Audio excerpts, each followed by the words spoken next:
नमो नमः।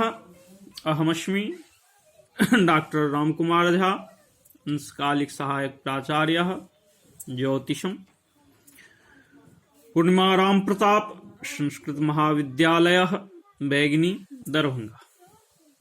इदानीं मया पापग्रह दशाफलस्य विशेषता प्रतिपाद्यते। विषयोऽयं लघुपाराशरी नामके ग्रन्थे सम्यग् रूपेण प्रतिपादितः उपलभ्यते। तथा हि पापा यदि दशानाथाः शुभानां तदसंयुजां भुक्तयः पापफलदास् तत्संयुक् शुभभुक्तयः भवन्ति मिश्रफलदा भुक्तयो योगकारिणाम् अत्यन्त पापफलदा भवन्ति त दशन्युजाम्।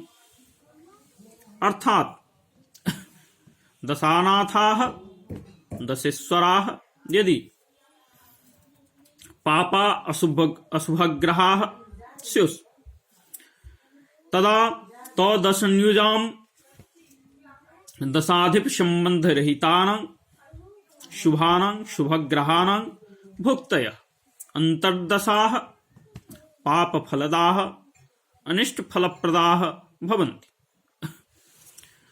तत्संयुक्त शुभभुक्तयः दशाधिपस्य संबंधी शुभग्रहांतर्दशाः मिश्रफलदा शुभाशुभफलं ददन्ति। तथा च तदसंयुजां तत्संबंधरहितानां योगकारिणां भुक्तयः अंतर्दशाः अत्यंत पापफलदाः अतिशयेन अनिष्ट फलप्रदाः भवन्ति। अत्राशयो विद्यते यत् यदि पापग्रहाः त्रिषडायेषाष्टमेषाः तदा तेषां दशायां संबंधरहित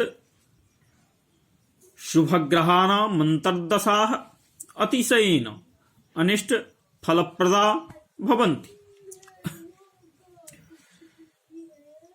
तत्र संबंध सहितानां ग्रहाणाम् अंतर्दशाः मिश्रफलदा भवन्ति। अर्थात पापी ग्रह की महादशा में असंबंधी शुभ ग्रह की अंतर्दशा में पापफल अर्थात अशुभ फल होता है। वही संबंधी शुभ ग्रह की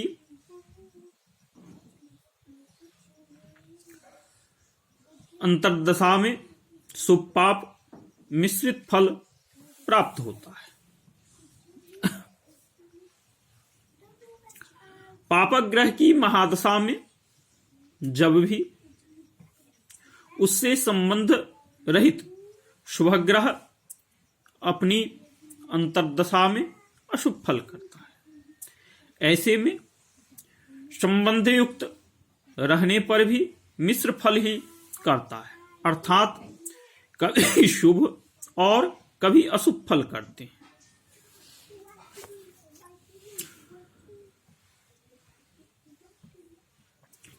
असंबंधी योग कारक ग्रह के अंतर में अंतर्दशा काल में अत्यंत पाप फल अर्थात अशुभ फल प्राप्त होता है। ऐसा ही संबंधी योग कारक के अंतर्दशा काल में पूर्ववत शुभ पाप मिश्रित फल अर्थात कुछ शुभाधिक फल प्राप्त होता है।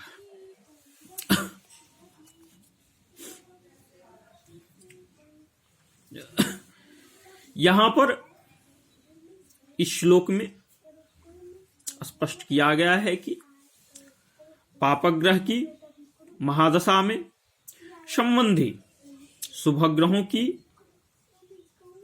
अंतर्दशा आने पर मिश्रित फल प्राप्त होता है और असंबंधी योग कारक ग्रह की अंतर्दशा जब आए तब अत्यंत अशुभ फल घटित होता है। इसकी मूल बातों को इस प्रकार समझा जा सकता है। पापक ग्रह की महादशा में और संबंधी शुभ ग्रह की अंतर्दशा में भी अशुभ फल ही मिलता है। यहां यह बात ध्यान रखने की है कि संबंधी शुभ ग्रह की अंतर्दशा मिश्रित फल होता है। अंतर्दशेश योग यदि योग कारक है और पापी दशानाथ से संबंध रखता है तब मिश्रित फल होगा, अन्यथा अत्यंत अनिष्ट फल की प्राप्ति होती है। इत्यलमिति शम।